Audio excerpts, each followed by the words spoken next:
আমি যখন নব যৌবনে পা রাখলাম, ঠিক তখনই মা চিন্তা করল আমাকে বিয়ে দেওয়ার জন্য। কারণ আমরা খুবই গরিব ছিলাম, তাই আমার মা সবসময় চাইত আমাকে ধনী পরিবারে বিয়ে দেওয়ার জন্য। অবশেষে মা আমাকে একটি বড়লোক বাড়িতে বড়লোকের ছেলের সাথে আমাকে বিয়ে দিল। আমার স্বামীর অন্য একটি মেয়ের সাথে সম্পর্ক ছিল। বিয়ের প্রথম রাতে আমার স্বামীর প্রেমিকা তাদের বাড়িতে এসে হাজির। তারপর আমার স্বামী তার প্রেমিকাকে নিয়ে তার রুমে চলে যায়। আর এদিকে আমার দেবর এই অবস্থা দেখে আমাকে টানতে টানতে আমার দেবর ঘরে নিয়ে। তারপর আমার দেবর আমার সাথে সারা রাত। হ্যালো বন্ধুরা, আমার নাম কোহিনূর। আমি একটা গরিব ঘরের মেয়ে, আর আমার বিয়ে একটা বড়লোক ফ্যামিলিতে ঠিক হয় 2 মাস পরেই কাজের সাথে আমার বিয়ে। আমার মায়ের ছেলে খুব পছন্দ হয়েছিল, তাই আমাকে বলতো, কোহিনূর, তোর কপাল ভালো যে এত ভাল ফ্যামিলিতে তোর বিয়ে ঠিক হয়েছে। বাবা আমার 8 বছর বয়সে মারা যান, তাই মা অনেক কষ্টে আমাকে মানুষ করেছেন। আত্মীয় স্বজনের কাছ থেকে কিছু কিছু সাহায্য নিয়ে বিয়েটা ভালোভাবে দেওয়ার চেষ্টা করছিলেন। আমিও আমার বিয়ে নিয়ে খুব খুশি, তাই আমি যে সেলাইয়ের কাজ করতাম সেখান থেকে কিছু কিছু টাকা জমালাম, যাতে বিয়ের দিন সুন্দর করে সাজতে পারি। আমার শ্বশুর বাড়িতে মাত্র 3 জন লোক, আমার শাশুড়ি, স্বামী আর তার ছোট ভাই। শ্বশুর অনেক আগেই মারা গেছেন। সবাই আমার শ্বশুরবাড়ির খুব প্রশংসা করত, বিশেষ করে আমার স্বামীর।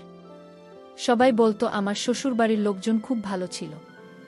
দেখতে দেখতে আমার বিয়ের দিন এসে গেল। আমি পার্লার থেকে মেকআপ করিয়ে বিয়ের জন্য যে লস ঠিক করা ছিল সেখানে পৌঁছলাম। মেকআপ করার কারণে আমাকে খুব সুন্দর লাগছিল। কিছুক্ষণ পরে বরযাত্রী নিয়ে পাত্রপক্ষ বিয়ের লজে পৌঁছান। এরপর দেখতে দেখতে আমাদের বিয়ে হয়ে গেল। বিয়ের পর সবার খাওয়া দাওয়ার পর আমার বিদায়ের সময় আসলে আমি মাকে ধরে খুব কাঁদলাম, কারণ মাকে ছেড়ে অন্য পরিবেশে চিরদিনের জন্য চলে যেতে হবে। তারপর সবাই মিলে আমাকে শ্বশুরবাড়িতে নিয়ে গেল। ওখানে আমাকে শাশুড়ির ঘরে বসে অনেকগুলো নিয়ম পালন করানো হলো, যার মধ্যে কয়েকটা আমি জানতাম, বাকিগুলো জানি না। সমস্ত নিয়ম পালন করা শেষ হলে আমাকে ঘর থেকে বের করে আমার বরের ঘরে নিয়ে গেল। ঘরটা আগে থেকেই ফুল দিয়ে সুন্দর করে সাজানো। এরপর আমাকে খাতে বসিয়ে মাথায় ঘোমটা টেনে দিল। সারাদিনের ধকলে আমি খুবই ক্লান্ত, তাই খুব ঘুম পাচ্ছিল, কিন্তু আমি চুপচাপ বসে থাকলাম স্বামীর অপেক্ষায়। 1 ঘন্টার বেশি হয়ে গেল, এখনও আমার স্বামীর কোনো খবরই নেই। আর একটা আশ্চর্যের ব্যাপার হলো, সারাদিনে আমার বর আমার সাথে একবারও কথা বলেনি, এমনকি কারো সাথে কথা বলতেও শুনিনি। এইভাবে চুপচাপ বসে থাকতে থাকতে কখন যেন একটু ঝিমুনি ভাব এলো। হঠাৎ দরজার আওয়াজে আমার ঘুম ভেঙে গেল। তাকিয়ে অবাক হয়ে দেখলাম ঘরের মধ্যে কেউ নেই। তারপরে যখন দরজার দিকে তাকালাম তখন তো আমার চোখ কপালে ওঠার জোগাড়, কারণ দরজায় দাঁড়িয়ে আমার স্বামী, আর ওর সাথে একটা মহিলা, যাকে দেখে আমার পাগলি মনে হচ্ছিল, কারণ ওর জামা কাপড়ের জায়গায় জায়গায় ছেঁড়া ফাটা আর সবসময় মাথা চুলকে যাচ্ছে। ওই মহিলাকে আমার স্বামীর সঙ্গে দেখে আমি অবাক হয়ে কাছে গেলাম। আমাকে দেখে ওই পাগলি আমার স্বামীর পিছনে লুকিয়ে পড়ল, যেন আমাকে দেখে ভয় পাচ্ছে। আমি আমার স্বামীকে বললাম, কাজেই মহিলাটিকে, আরে আমাদের ঘরে কি করছে? তখন কাজেম ওই মহিলাকে নিজের কাছে টেনে বলল যে, আমার বউ, আরে তুমি তোমার মতো সুন্দর করে সাজা। ও আমার তো পায়ের নিচ থেকে মাটি সরে গেল, কারণ আজকে আমার বিয়ে হয়েছে, আর আমার স্বামী একটা পাগলি মহিলাকে বহু বলছে আর ওকে আমার মতো সুন্দর করে সাজাতে বলছে। শুনে তো আমার চোখ দিয়ে জল পড়তে লাগল। আমি আমার স্বামীকে বললাম, কাজের, তুমি এসব কি বলছো? এই মহিলা তোমার বয় কিভাবে? তোমার বউ তো আমি। তুমি তো আজকে সবার সামনে আমাকে বিয়ে করেছ, আর এখন তুমি চাইছো এই মহিলাকে সুন্দর করে সাজিয়ে আমার জায়গায় বসাতে। এসব কথা শুনে কাজেম রেগে গিয়ে বলল, আমি বলেছি তুই আমার বউ, তুমি একে তোমার মতো সুন্দর করে সাজিয়ে ঘরে বসাও, তারপরে তুমি ঘর থেকে বেরিয়ে যাও, না হলে আজকেই তোমাকে আমি ডিভোর্স দিয়ে দেব। এ কথা শুনে আমার গা কাঁপতে লাগল, কারণ আমার মা অনেক আশা ভরসা নিয়ে আমার বিয়ে দিয়েছেন। যদি আমার ডিভোর্স হয়ে যায়, তাহলে তো আমার মা জীবিত লাশ হয়ে যাবে। আমার মা সারা জীবন শুধু দুঃখই পেয়েছি। আমি চাই না যে আমার জন্য আমার মা আবার দুঃখ কষ্ট পাক। তাই আমি কাজের কথায় রাজি হয়ে মাথা নাড়ালাম। তারপরে ওই পাগলি মহিলাকে বাথরুমে নিয়ে তৈরি করতে লাগলাম। তাকে আমার বেন আর সেটা পরালাম, যেটা আমার বিয়েতে শ্বশুরবাড়ি থেকে আমাকে উপহার হিসেবে দিয়েছিল। আর আমি ওই পাগলির ছেঁড়া কাপড় পরলাম আর মনে মনে কাঁদছিলাম। তারপরে ওই পাগলি মহিলাকে ড্রেসিং টেবিলের সামনে এনে সুন্দর করে মেকআপ করে আমার যত গয়নাগাটি ছিল সব করালাম।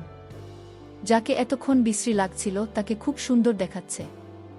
ওই পাগলি জুয়েলারি পরে খুব এক্সাইটেড হয়ে গেল আর আয়নায় বারবার নিজেকে দেখে তালিবা যাচ্ছিল। ওই পাগলিকে রেডি করার পর আমি আমার স্বামীর দিকে ইশারা করলেন। আমার স্বামী ওঠে ওই পাগলির কাছে এসে ভালো করে দেখতে লাগল। তারপরে আমাকে ঘর থেকে বেরিয়ে যাওয়ার ইশারা করল। আমি কাঁচতে কাঁচতে বাইরে বেরিয়ে আসলাম। আমাকে দেখে কে বলবে যে কিছুক্ষণ আগে আমার বিয়ে হয়েছে? আমাকে দেখে যে কেউ পাগলি বলবে? এই বাড়িতে নতুন, তাই বুঝতে পারছিলাম না এত রাতে কোথায় যাব। কোনো উপায় না পেয়ে দরজার সামনে বসে পড়লাম, কারণ অন্য কোনো ঘরে যদি আমি যেতাম তাহলে আমাকে সবাই বলতো বিয়ের প্রথম রাতে বর এক ঘর থেকে বের করে দিয়েছে। তাই নিজের অসম্মানের আর ডিভোর্সের ভয়ে আমি চুপচাপ আমার স্বামীর দরজার সামনে বসে রইলাম। দুঃখে আমার ঘুম আসছিল না, তাই চুপচাপ বসে রইলাম। কিছু সময় পরে বারান্দায় কারো আওয়াজ পেয়ে তাকিয়ে দেখি আমার দেবর ও আমাকে ওখানে দেখে চমকে ওঠে। তারপরে আমার ধরে টানতে টানতে নিয়ে গেল।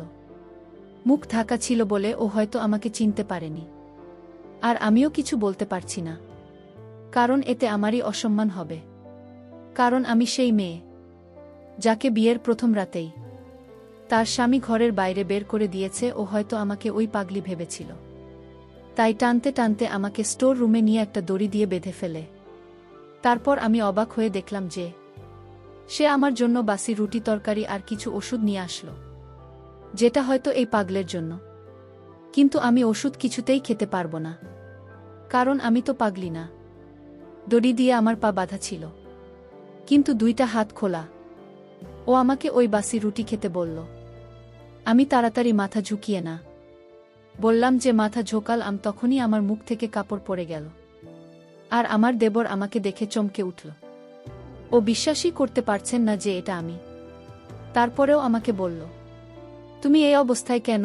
আমি কাঁদতে খুলে বললাম। ও আমার কথা শুনে মাথায় হাত দিয়ে বসে পড়ল। তারপর বলল, তোমার উচিত হয়নি দাদার কথা শুনে ওই পাগলিকে নিজের জায়গায় বসানো আর ঘর থেকে বেরোনো। এ কথা শুনে আমি বললাম যে তোমার দাদা আমাকে ডিভোর্স দেওয়ার আর এই বাড়ি থেকে বের করে দেওয়ার ভয় দেখাচ্ছিল। আর আমার ডিভোর্সের কথা শুনলে আমার মা জীবিত লাশে পরিণত হবে। তারপর আমার দেবর আমার পা থেকে দড়ি খুলে আমাকে ওর পিছন পিছন আসতে বলল। আমি ওর পিছন পিছন স্টোর রুম থেকে বেরিয়ে অন্য একটা ঘরে গেলাম, যেখানে আমার শাশুড়ি ঘুমিয়েছিল। আমার দেবর শাশুড়িকে ঘুম থেকে উঠে সমস্ত কথা বলল, যেটা শুনে আমার শাশুড়ির দীর্ঘ নিঃশ্বাস ফেল। আমি বুঝতে পারছিলাম কিছু একটা তো আছে, যেটা এরা আমার থেকে লুকোচ্ছে। তাই আমি আমার শাশুড়িকে সরাসরি জিজ্ঞেস করলাম, ওই মহিলাটিকে যার জন্য আমাকে আমার ঘর থেকে বের হয়ে আসতে হয়েছে। তখন আমার শাশুড়ি দেবরকে বাইরে যেতে ইশারা করল। দেবের বাইরে বেরিয়ে গেল। শাশুড়ি আমাকে ওনার পাশে বসিয়ে বললেন, যেও হলো আমার বান্ধবীর মেয়ে। ওর ছোটবেলাতেই ওর বাবা মা মারা যায়, তাই আমি ওকে বাড়িতে এনে নিজের মেয়ের মতো মানুষ করি। ওরা তিনজনে একসাথে বড় হয়। কাজের সাথে ওর বন্ধুত্ব খুব ভালো ছিল। আমার শাশুড়ি আরও বললেন, ওই পাগলি মেয়েটার নাম মালেহা। বড় হলে আমার শাশুড়ি ওকে বিয়ে দেওয়ার জন্য পাত্র দেখতে শুরু করলেন। মালেহা বলে যে ও কাউকে ভালোবাসে আর তাকেই বিয়ে করতে চায়। এটাতে আমার শাশুড়ি খুশি হয়ে ওই ছেলের সাথে মালার বিয়ে ঠিক করেন। কিন্তু এই খবর যখন কাজে অংশ না, তখনও চিৎকার চেঁচামেচি জুড়ে দিল, কারণ ও মালেহাকে ভালোবাসে আর বলে বিয়ে যদি করতে হয় তাহলে মালেহাকে করবে। এ কথা শুনে আমার শাশুড়িও মনে মনে খুশি হয়েছিল, কারণ উনিও মালেহাকে খুব পছন্দ করতেন। কিন্তু যখন মালেহা শূন্য যে কাজের তাকে ভালোবাসে এবং বিয়ে করতে চায়, তখন মালেহা সরাসরি না বলে দেয়। এটা শুনে কাজিমের মন ভেঙে যায়, তাই ও ব্যবসার কাজে বাইরে চলে যায়। মালেহা এ কথা শুনে আমার শাশুড়ির খারাপ লাগলেও তিনি মালহার বিয়ে ধুমধাম করে দেন। কাজে এতটাই দুঃখ পেয়েছিল যে ও মালহার বিয়েতেও আসেনি। মালেহা বিয়ের মাত্র 2 মাস পরে ফিরে আসে, কারণ ওখানে থেকেও কেমন পাগল হয়ে যাচ্ছিল। আর ওর স্বামী ওর সমস্ত গয়নাগাটি টাকা পয়সা নিয়ে পালিয়ে যায়। তারপরে আর তাকে খুঁজে পাওয়া যায়নি। পরে খোঁজখবর নিয়ে জানা যায় মালিহার সঙ্গে ছেলেটির অনলাইনে পরিচয়। তার মানে ছেলেটি একটা ধোঁকাবাজ, যে টাকা পয়সার লোভ ধোঁকা দিয়ে বিয়ে করেছিল। মালেহা তখন সন্তান সম্ভবা। এ কথা শুনে দুঃখে মালেহা পাগলের মতো আচরণ করতে শুরু করে। তারপরে যখন ওর বাচ্চা নষ্ট হয়ে যায়, তখন মালেহা পুরোপুরি পাগল হয়ে যায়। এই খবর যখন কাজের শুনে, ও তাড়াতাড়ি বাড়ি ফিরে মালহার খেয়াল রাখতে শুরু করে। ও মালেহাকে ভালো ডাক্তার দেখায়, কিন্তু ডাক্তার বলেছিল হয়তো মালেহা পুরোপুরি ঠিক হবে না, একটাই মাত্র সম্ভাবনা আছে। ওর সাথে যা যা হয়েছে তাই যদি আবার রিপিট করা হয়, তাহলে হয়তো ঠিক হতে পারে। এ কথা শুনে কাজেম ওকে বিয়ে করার জন্য ব্যস্ত হয়ে পড়ে। তখন আমার শাশুড়ি ওকে নিজের দীপ্তি দিয়ে কোনো রকমে আটকে রাখে। এইভাবে 1 বছর কেটে গেল, কিন্তু মালহার কোনো উন্নতি দেখা গেল না। তাই আমার শাশুড়ি কাজিমকে বোঝাতে লাগল, মালেহা যখন 1 বছরও ঠিক হয়নি, তাহলে কি এমন গ্যারান্টি আছে যে বিয়ের পরে ঠিক হয়ে যাবে? মালেহা খুব বেশি পাগলামি করত, আর ওর ধারে কাছে কেউ ঘেঁষতে পারত না। আর কয়েকবার তো কামড়ানোর চেষ্টা করছে, আর সুযোগ পেলেই বাড়ি থেকে পালিয়ে যেত। তাই আমরা ওকে দড়ি দিয়ে বেঁধে রাখতে বাধ্য হই। কাজের এত চেষ্টা 1 বছর পরেও মালেহা যখন ঠিক হলো না, তখন বাড়ির সবাই কাজিমকে বুঝিয়ে শুনিয়ে বিয়ে দিল। কারণ সবাই ভেবেছিল যে কাজের বিয়ে করলে হয়তো ওর মন থেকে মালহার প্রভাব কমে যাবে। আমার শাশুড়ি সবসময় চাইত কাজেম জান বিয়ে করে সুখী হতে পারে, কিন্তু কাজেম যে মালেহাকে পুরনো জীবনের কথা মনে করানোর জন্য মালেহাকে নিজের বাসর ঘরে নিয়ে গেছে, এটা তারা কেউ জানত না শাশুড়ির মুখ থেকে। এই সমস্ত কথা শুনে আমার কারেন্টের শক খাওয়ার মতো অবস্থা হলো। কারণ আমাকে এমন একটা ছেলের সঙ্গে বিয়ে দেওয়া হয়েছে যে আগে থেকেই অন্য কাউকে ভালোবাসে।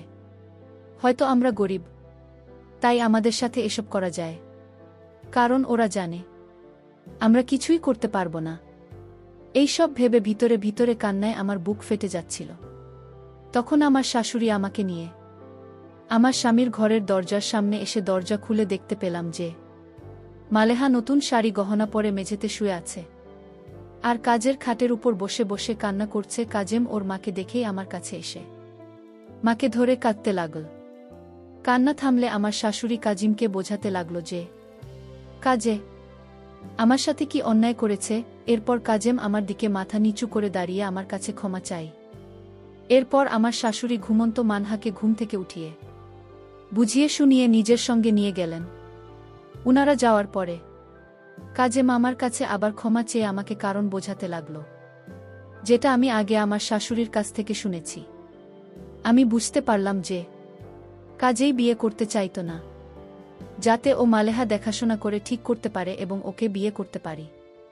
কিন্তু বাড়ির সবাই জোর করে ওকে আমার সাথে বিয়ে দিয়ে দেয়। রমেন নিজের দুঃখ আমার সাথে শেয়ার করতে শুরু করলে আমি ওকে বললাম, আমি সবসময় তোমার পাশে আছি। আমার নিজের উপর বিশ্বাস ছিল যে আমি ওর মনে আমার জন্য জায়গা করে নিতে পারব। আর এইসব কথা না আমি আমার মাকে না অন্য কাউকে বলতে পারব। আমি ওই বাড়িতে মালিহার সাথে নিজের বোনের মতো ব্যবহার করতে শুরু করি। ওর খাওয়া দাওয়া দেখাশোনা করতে থাকি। ফলে বাড়ির সকলের সাথে সাথে কাজের মনেও আমার জন্য জায়গা তৈরি হয়, যেটা আমার স্বামী আমার সঙ্গে মিষ্টি মিষ্টি কথা বলে বোঝাত। কিন্তু মালহার অবস্থার কোনো উন্নতি হয়নি। ওষুধ চেঞ্জ করেও দেখা হয়েছে, কিন্তু কোনো ফল পাওয়া যায়নি। কিন্তু তবুও কাজেম চাইতো মালেহা যেন ভালো হয়ে যায়। তাই আমি দিনরাত পরিশ্রম করতাম, ওকে নিয়ে ডাক্তারের কাছে চেক আপ করাতে যেতাম। কিন্তু মালহার অবস্থার কোনো উন্নতি হয়নি। ধীরে ধীরে মালহার অবস্থা খারাপ হতে থাকে। ও এখন সারাদিন বিছানাতেই শুয়ে থাকে। তাই আমি কাজিমকে বললাম ওকে শহরের সবচেয়ে ভালো ডাক্তারকে দিয়ে চেক আপ করাতে। যখন আমরা সেই ডাক্তারের কাছে নিয়ে গিয়ে চেক আপ করাতাম, ডাক্তারের কথা শুনে আমরা তো সবাই হতাশ হয়ে গেলাম। কারণ ডাক্তার বলল মালেহা শরীরে ধীরে ধীরে ক্যান্সার ছড়িয়ে পড়েছে। ওর জীবন আর মাত্র কয়েকদিনের। কিন্তু আমরা হাল না ছেড়ে ওর ক্যান্সারের চিকিৎসা করাতে লাগলাম। কিন্তু এত চিকিৎসা করেও কোনো ফল পাওয়া গেল না। আমার বিয়ের 6 মাসের মাথায় মালেহা সবাইকে দুঃখ দিয়ে এই পৃথিবী ছেড়ে চলে গেল। ওই ছেলেটার উপর আমার খুব রাগ হতো, যার কারণে মালেহা এই অবস্থা। ওই ছেলে পৃথিবী কেন জীবনে কখনো সুখী হতে পারবে না। ওই ছেলেটি যদি লোভের কারণে মালহার জীবন নিয়ে ছিনিমিনি না খেলে, তাহলে মালেহা এখন ছেলে মেয়ে নিয়ে সুখে শান্তিতে ঘর সংসার করত। কিন্তু আমরা যেটা ভাবি সেটা সব সময় হয় না, কারণ বিধাতা যার কপালে যা লিখে দিয়েছেন তাই হয়। মালেহার সাথেও তাই হয়েছিল, যা বিধাতা ওর কপালে লিখে রেখেছিল, যার দুঃখ আমাদের সারা জীবনেও শেষ হবে না। এখন মালেহা নেই, তাই কাজের জীবনে শুধুমাত্র আমি ছিলাম। ধীরে ধীরে কাজের মন থেকে মালহার প্রভাব কমে গেল। একদিন কাজে মামাকে বলল, কোহিনূর আজকে তোমাকে অনেক সুন্দর লাগছে। কোহিনূর আজকে তোমার মধ্যে আমি আমার মালেহাকে দেখতে পাইতেছি। কোহিনূর আজকে আমি তোমার সাথে আমার প্রথম কাজ শুরু করব। আমি তোমাকে নিজে হাতে সাজিয়ে দেব। কাজলের মুখ থেকে এমন কথা শুনে আমার মনটা ভরে গেল। আমি খুব ভালো করে সেদিন সাজুগুজু হয়ে একেবারে বাসরঘরের মতো বসে রইলাম।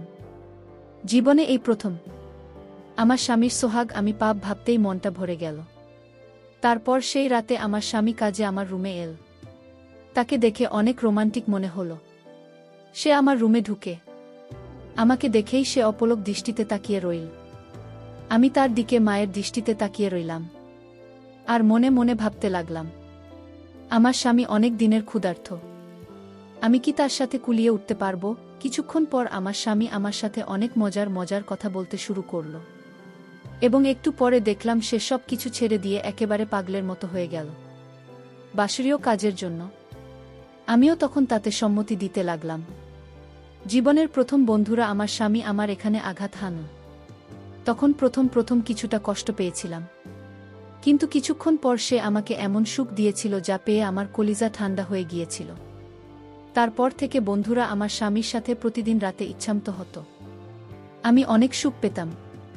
তার আর আমার পবিত্র সে কিছুদিন পরেই আমি সন্তান সম্ভবা হই, আর একটা মেয়ের জন্ম দেয়। কাজেই আমাদের মেয়ের নাম মালেহা রেখেছে, আর ওকে দেখলেই কাজে মন খুশিতে ভরে উঠত। কিন্তু আমাদের মনের ভিতরে এখনো মালেহা বেঁচে আছে। বেঁচে থাকতে অন্তর্দিন। পরিশেষে আমি বলবো, বন্ধুরা, প্রথম প্রেম কখনো ভোলা যায় না, যদি সেটা সত্যি হয়। প্রথম প্রেমের মোহে অনেকে পাগল, আবার কেউ পৃথিবী ছাড়তে দ্বিধাবোধ করে না। তাই আমি তোমাদেরকে বলব, বন্ধুরা, প্রেম করা ভালো। প্রেমে যেমন সুখ আছে তেমনি বিরত থাকবে। তাই বেশি আবেগী হয়ে কোনো রকম দুর্ঘটনা করার চেষ্টা করি না, তাতে আমাদেরই ক্ষতি, কারণ দিন শেষে কেউ কারো না। বন্ধুরা, আজকে এই পর্যন্তই। আবারও আসব তোমাদের মধ্যে নতুন কোনো ভিডিও নিয়ে। ভিডিওটি যদি তোমাদের ভালো লাগে তাহলে একটি লাইক দাও। প্রতিদিন আমি তোমাদেরকে একটা করে নতুন গল্প উপহার দিব। তাই তোমাদেরকে অনুরোধ করে বলছি, তোমরা যদি এরকম ধরনের ইন্টারেস্টিং গল্প পেতে চাও তাহলে দয়া করে আমার চ্যানেলটি সাবস্ক্রাইব করো। পরিশেষে তোমাদের সকলের সুস্বাস্থ্য কামনা করি। ভিডিওটি দেখার জন্য তোমাদের সকলকে অসংখ্য ধন্যবাদ।